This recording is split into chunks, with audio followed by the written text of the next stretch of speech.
മുഹമ്മദ് ആഷിഖ് ചേരുന്നുണ്ട്. ഇടുക്കി ജില്ലയിൽ എന്താണ് അവസ്ഥ എന്ന് അറിയിക്കാൻ. ആഷിഖ്, എന്തൊക്കെയായിരുന്നു ഇടുക്കിയിൽ പ്രധാനമായിട്ട് മുന്നണികൾ നേരിട്ടിരുന്ന വിഷയങ്ങൾ? സീറ്റ് തർക്കമുണ്ടായിരുന്നു, പക്ഷേ മറ്റു ജില്ലകളിലെ പോലെ അത്ര രൂക്ഷമായ ഒരു പ്രശ്നത്തിലേക്ക് കാര്യങ്ങൾ കടന്നിട്ടില്ല. എല്ലാവർക്കും പറഞ്ഞു തീർക്കാവുന്ന കാര്യങ്ങളെ ഉണ്ടായിരുന്നു എന്ന് മനസ്സിലാക്കുന്നു. എവിടെയൊക്കെയായിരുന്നു പ്രശ്നം ഉണ്ടായിരുന്നത്? പരിഹരിക്കപ്പെട്ടു?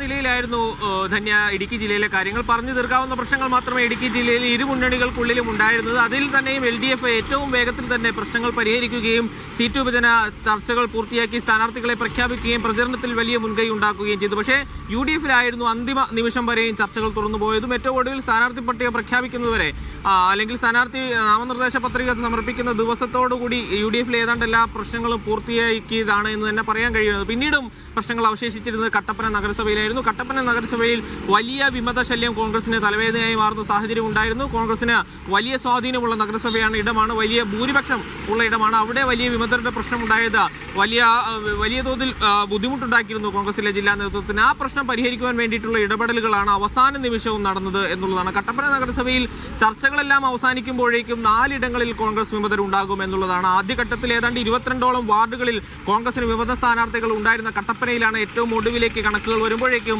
4 ഇടങ്ങളിൽ മാത്രമായി വിമത സ്ഥാനാർത്ഥികൾ ചുരുങ്ങുന്നത് എന്നുള്ളതാണ് ഏറ്റവും പ്രധാനപ്പെട്ട കാര്യം. അത് 6, 23, 31, 3 വാർഡുകളിലായിരിക്കും ഈ വിമത സ്ഥാനാർത്ഥികൾ ഉണ്ടാവുക എന്നുള്ളത്. അതിൽ തന്നെയും 31-ാം വാർഡ് കേരള കോൺഗ്രസിനോട് എതിരിട്ടുകൊണ്ടാണ് ഒരു കോൺഗ്രസിന്റെ സ്ഥാനാർത്ഥി വിമത സ്ഥാനാർത്ഥിയായിട്ട് മത്സരിക്കുന്നത് എന്നുള്ളതും പ്രധാനപ്പെട്ടതാണ്. കട്ടപ്പന ടൗൺ വാർഡായിട്ടുള്ള 17-ാം വാർഡിൽ കേരള കോൺഗ്രസ് ജോസഫ് ഭാഗവും കോൺഗ്രസും പരസ്പരം മത്സരിക്കുന്നു എന്നുള്ളതാണ്. കേരള കോൺഗ്രസ് ജോസഫ് ഭാഗം ഓട്ടോറിക്ഷ ചിഹ്നത്തിൽ മത്സരിക്കുമ്പോൾ ഔദ്യോഗിക UDF സ്ഥാനാർത്ഥി കേരള കോൺഗ്രസിന്റേതായിരിക്കുമ്പോൾ കൈപ്പത്തി ചിഹ്നത്തിൽ DCCയുടെ അംഗീകാരത്തോടുകൂടി ഒരു കോൺഗ്രസിന്റെ സ്ഥാനാർത്ഥി കൂടി എതിരിട്ട് മത്സരിക്കുന്നു എന്നുള്ളതാണ്. ഇടുക്കി ജില്ലയിലെ മറ്റു ചിത്രങ്ങൾ കൂടി നോക്കുമ്പോൾ നെടുങ്കണ്ടത്തും അതുപോലെ രാജാക്കാടും ലീഗ് UDF-ൽ നിന്ന് പിണങ്ങി പിരിഞ്ഞ് ഒറ്റയ്ക്ക് മത്സരിക്കാനുള്ള തീരുമാനമാണുള്ളത്. അവർ കോണി ചിഹ്നത്തിലുള്ള സ്വതന്ത്രരായിട്ടാണ് മത്സരിക്കുന്നത്. പക്ഷേ UDF-ന്റെ ഭാഗമായി ഉടുമ്പൻചോല മണ്ഡലത്തിൽ ലീഗ് പ്രവർത്തിക്കുന്നില്ല എന്നുള്ളത് പ്രധാനപ്പെട്ടതാണ്. അതേസമയം ഇടുക്കിയിൽ ഹൈറേഞ്ച് മേഖലയിലാണ്, പ്രത്യേകിച്ച് CPI-ക്ക് വലിയ സ്വാധീനമുള്ള മേഖലയിലാണ് LDF-ൽ ചില പ്രശ്നങ്ങളുണ്ടായിരുന്നു. CPI-CPM തർക്കങ്ങളുണ്ടായിരുന്നു.